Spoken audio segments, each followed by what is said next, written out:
Hey, welcome back to Blown Budget Garage. If you're new to the channel, my name is Randy, and this is the 73 Dodge Dart Swinger that we've been building. If you're wondering why I'm wearing this state-of-the-art neck brace, that's because I went for a little ride in Ruben's Roadrunner, and it shifts so hard it gave me whiplash. But on this episode, we're gonna get the engine back in, engine bay painted, old transmission out, new transmission back in, and then we're gonna kind of do other stuff.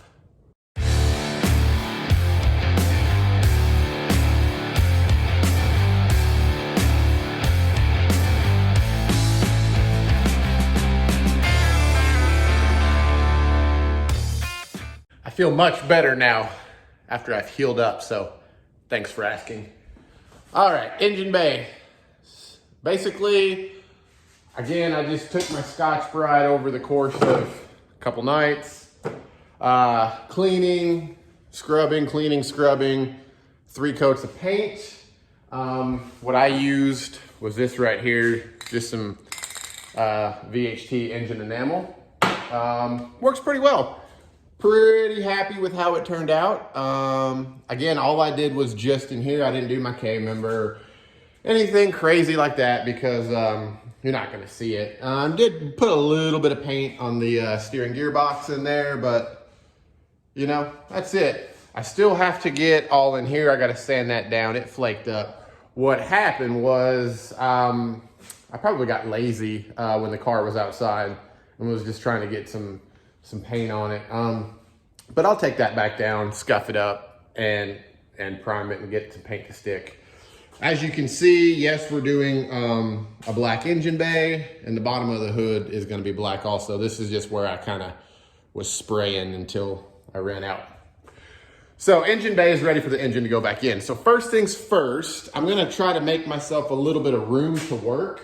I got way more room up front, and the car is pushed rather far back, and I really need to get up underneath it, get the car picked up a little bit higher. So let's get the engine out of the way. We'll get the car back down, we'll move it forward, and we'll get the car up. That way we can get this whole transmission out.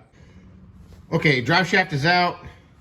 Super simple to get that out. I'm pretty sure everybody knows how to do that. So I got my jack stand holding up my transmission, and all I'm gonna do is get to these crossmember bolts and let that down. I will show you one thing that I did in preparation. One, because I'm lazy, but 2, have to replace it anyways. So my shifter cable, yeah, I made a mess. So my shifter cable, I just went ahead and cut. Let's see, where is it? Right up in here. I got another one right there. Have to replace it. So instead of getting up underneath there and not having much room to see, I just cut it. We're gonna drop the trans. I gotta get the shift linkage and stuff, those little arms up on the trans there. I gotta get those off anyways and put them onto the other trans, so no big deal. So let me get these bolts out, drop it down, and then we'll get the new trans in here, get the torque converter kind of matched back up. We'll paint it, make it a little bit easier, and hopefully continue to make quick work of this. Took about 10 minutes, but I got the transmission out. I got to pick the car up a little bit more because it just didn't quite want to clear, so I had to like drag the transmission out and tip it up. But it's out. I do have a couple things I need to take off of it. Like I said, of course, I'm going to go ahead and pull my hoses. Might replace those, don't know. But yeah, I got to get these guys right here off because on the other trans, they're just a little janky, no big deal. So yeah, let me knock that part out real quick. And I don't know, do we put the transmission in first or put the engine in first? I don't know. I'll think about it. All right, got the new transmission over here. All I'm having to do is, there's one part that on this one was broken. You can kind of see, you can see it. You know, you compare that to one that's not broken, no big deal. So all I'm doing real quick is getting those on, getting these swapped over, and then for my my transmission lines. Got those swapped over. Got to get my bracket on. Just little stuff like that. So just kind of buttoning up this stuff real quick in preparation to get this transmission back in. So, all right, so I got the little crossmember back on, and I will say one thing, that these bushings are not, they're not great. They're not like completely rotted out, but they really probably should be replaced. I think it'll be okay for a little while. You can kind of see, let me get you in here. See, they're just kind of really starting to go. Luckily, that is super easy. I mean, it's 4 bolts to hold the crossmember to the car, 2 bolts to hold the crossmember to the transmission.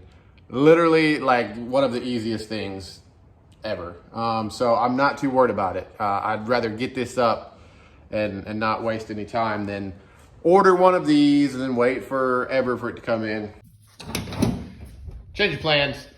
I was sitting here looking at this, and I'm gonna try to get y'all in here where I can kind of show you. It's kind of a catch-22 because it's like where it's at here, it's like a little bit too far forward, but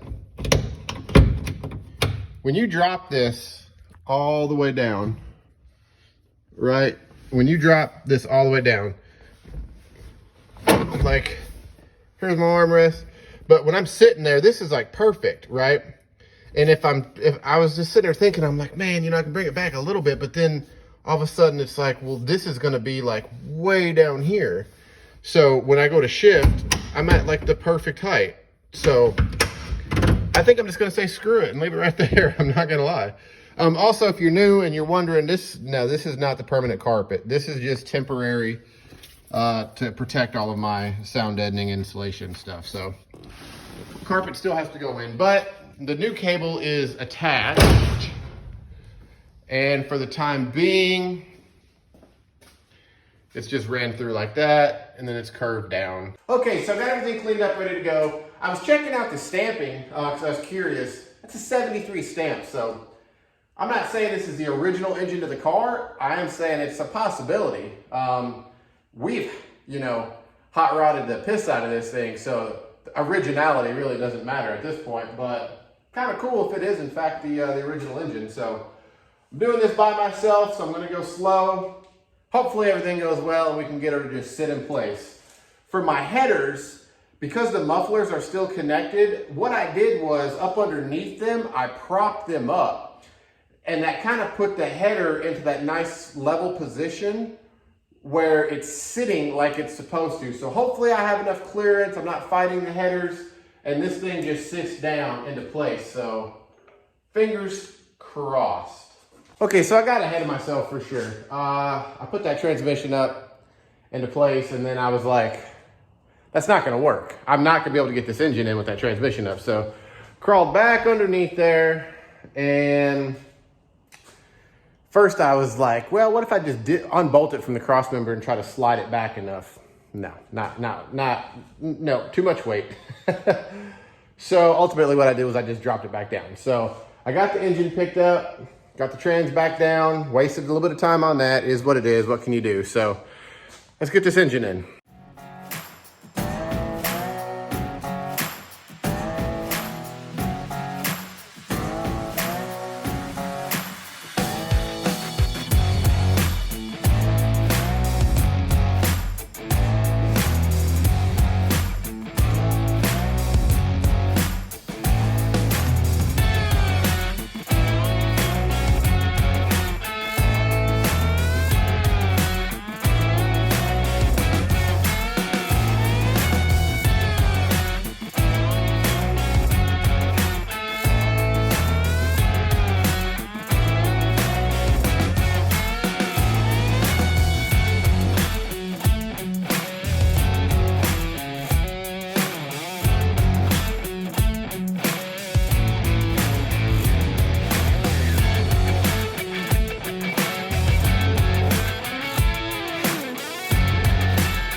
not exactly sure if this is a good look for me or not. That took 2 hours. 2. Because I'm doing it by myself. My hat is absolutely, Anyways, listen. All I gotta do is throw a couple bolts in, and the engine and the trans are mated back together. So let me do that, and then we'll see. It's like 9:30 right now. Man, I gotta do something about this. This is awful. Anyways, it's getting late. I've been out here for like 8 hours. And this is what I've accomplished. So, tremendous amount of work. Let's get these at least bolted together. The cross member is up underneath the transmission right now, so almost there. I'm not gonna lie, I'm absolutely exhausted. That was 8 hours of work, but I got the engine back in the car, transmission back up underneath the car, torque converter in the transmission, it's filled full of fluid, and the transmission is mated to the engine. Now, if I had help, I would have been done in half the time, easily. But when you're going about this on your own and you're kind of limited with what you have tool-wise, sometimes you just got to struggle for a little bit. And that's basically what I did. I struggled for longer than I would have liked to, but what can you do? At any rate, I feel good about this. Trans, engine, they're mated back up. I got to throw the drive shaft back up in there, and I got to, some bolts to tighten up and everything. But listen, hey, so next episode, we can start buttoning up everything on the engine. There is a couple spots where my header's kind of scraped. So at some point, I'll probably kind of tape it up and touch that up a little bit. But we're making really, really, really good progress. So I'm happy about that.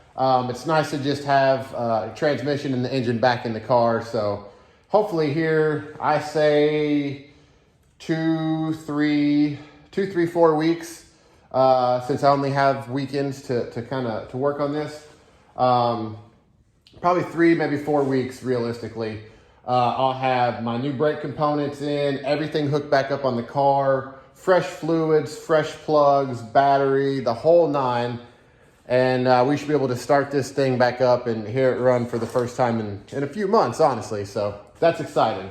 That's a big, big, big step. That transmission is gonna be awesome. Desperately needed it. So that's where we're at, guys. If you're still watching, thank you so much for watching. I hope you have a good week. I'll see you next time.